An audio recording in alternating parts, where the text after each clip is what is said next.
دیکھو اللہ تمہیں یہاں تک اس لیے نہیں لایا تاکہ تم مایوس ہو کر ہمت ہار جاؤ۔ تمہیں کیا لگتا ہے کہ تم آج جہاں ہو وہاں بے وجہ ہو؟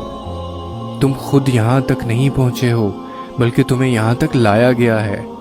تم نے بے شمار تکلیفیں آج اس مقام تک پہنچنے کے لیے برداشت کی ہیں۔ اتنا سفر طے کر لینے کے بعد آج جب منزل تمہارے سامنے کھڑی ہے تو تم کیوں ہار گئے ہو؟ اتنے کٹھن صبر کے بعد اب جب صلہ ملنے کا وقت ہے تو کیوں راستے میں ٹھہر گئے ہو؟ اٹھو، اب تو سفر ختم ہونے کو ہے۔ اب تم منزل کی نہیں بلکہ منزلیں تمہاری منتظر ہیں۔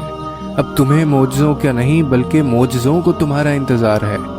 اب کن تمہاری ایک آخری دعا کا ارادہ باندھے ہوئے ہے کہ یہاں تم مانگو اور وہاں تمہیں منہ سے نکلی پہلی فریاد پر نواز دیا جائے۔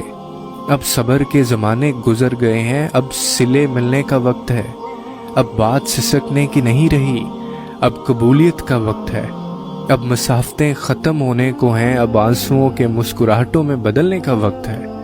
کسی اور کا نہیں، اب یہ تمہارا وقت ہے۔ ہزاروں مایوس لوگوں میں سے اگر اس نے تمہیں دعا کی توفیق دی ہے تو پھر وہ کیسے تمہاری دعا کو رد کر سکتا ہے؟ جس نے دعا کا حکم دیا ہے اس نے قبولیت کا بھی تو وعدہ کر رکھا ہے۔ تو پھر اس دل کو منا لو یقین پہ اور اس کو اپنی رضا میں راضی کر لو۔ اگر اس نے راضی نہ ہونا ہوتا تو وہ تمہیں کبھی بھی منانے کا اشارہ نہ دیتا، اور وہ یقیناً تمہیں وہ سب دینے والا ہے جس کے لیے تم راتوں کو اٹھ اٹھ کر رویا کرتے تھے۔ کبھی کبھار بس ایک ہی دعا سب بدلنے کے لیے کافی ہوتی ہے، خاص طور پہ تب جب کچھ بھی بدلنا دل کو ممکن نہیں لگتا۔